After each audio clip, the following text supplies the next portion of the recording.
Today, we're going to talk about a really powerful idea, one that might just flip how you think about learning on its head. And it's this: you should teach something way before you feel ready. So, let me ask you something. Have you ever been in a class or maybe watching some tutorial online and you've got this question bubbling up, but you just don't ask it because you're thinking, man, that's probably a really stupid question? Well, I'm here to tell you something really important. It is not your fault. Seriously, that feeling, it's not about you. It's actually the expert's problem. Welcome to Smiling Cottage. And the reason I'm sharing this today is because we've all been caught in this stupid question trap. You know that sinking feeling, right? When the expert on stage says something like, now, this next part is pretty obvious, and your stomach just drops, because to you, it is not obvious at all. They just skip right over the exact thing you needed to hear. So, what is going on there? What's the deal? Well, it all comes down to this really fascinating cognitive bias called the curse of knowledge. And it's pretty simple.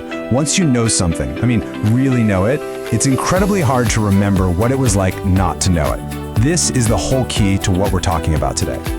Okay, so how do we know this curse is a real thing? Well, there's this amazing experiment from back in 1990 by a psychologist named Elizabeth Newton. It's so simple, but wow, the results speak volumes. So here's how it worked.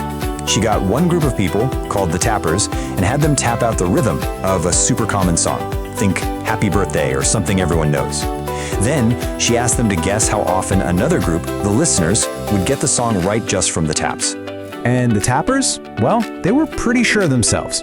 They predicted that the listeners would nail it about 50% of the time. It makes sense, right? While they were tapping, they could hear the entire song, melody and all, playing perfectly in their own heads. It felt so obvious. But here's the thing.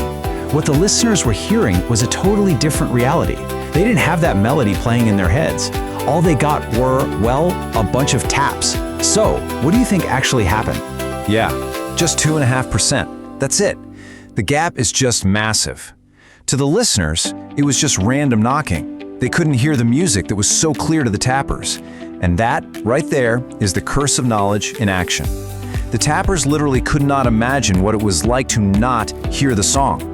And this is where things get really cool, because this idea completely flips the script on what it means to be an expert. It means that you, as someone who just learned something, actually have a few secret weapons, superpowers even, that a seasoned pro lost a long time ago. Let's run through them. First up, your empathy is still fresh. You remember the struggle. You know exactly which parts are confusing because you were just there. Second, your language is simple. You haven't started talking in jargon yet. And third, your enthusiasm is through the roof. You just have that aha moment, and that excitement, it's totally infectious. And that language difference, it's everything. Look at this. The beginner says, it's kind of like writing a recipe. Simple, relatable. Anyone can get that.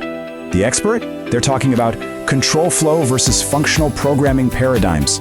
Which one do you think is going to help a total newbie more? It's a no-brainer. And you know what? There's actual science that backs this all up. A psychologist named Vygotsky had this idea called the zone of proximal development.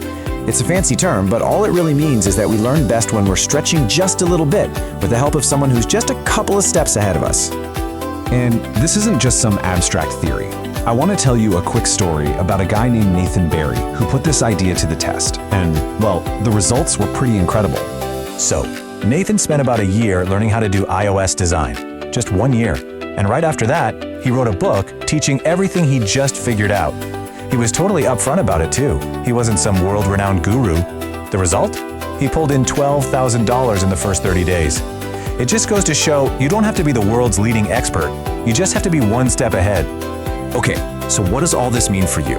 It means you need to start teaching. Like, right now. Because honestly, the absolute fastest way to really truly learn something deeply is to try and teach it to somebody else. And there's a really practical way to do this. It's called the Feynman Technique. It's a super simple 4-step process. Step 1, pick a topic you're trying to learn. Step 2, try to explain it out loud in really simple terms like you're talking to a kid. Step 3, pay close attention to where you get stuck or where your explanation gets fuzzy. Boom, you've just found the gaps in your own knowledge. And step 4, go back to the books, figure out that one tricky part, and then try to teach it again. When you start doing this, you create this amazing positive feedback loop, this flywheel. You teach, which forces you to learn it better. Then, because you've learned it better, you can teach it better. And on it goes. It's a total win-win. So the big idea here, the big shift in thinking, is that being a beginner isn't some disadvantage you have to hide. It's actually your biggest strength as a teacher. It's your superpower. I love this analogy, so I want to leave you with it. The best teacher for a first grader is a second grader. Why? Because the second grader's hand can still reach down and help them up. The expert is like a college professor trying to teach a first grader. They're just too far away. But you're on the next step of the ladder. You can reach. So I'm going to leave you with a question to chew on. After everything we've talked about, what's the first thing you're learning right now that you could go and teach someone else? All right, that's a wrap for this episode. If you have any thoughts or suggestions, drop them in the comments. I'd love to hear from you. And if you enjoyed this episode, share it with someone who needs it. This is Smiling Cottage. See you next time.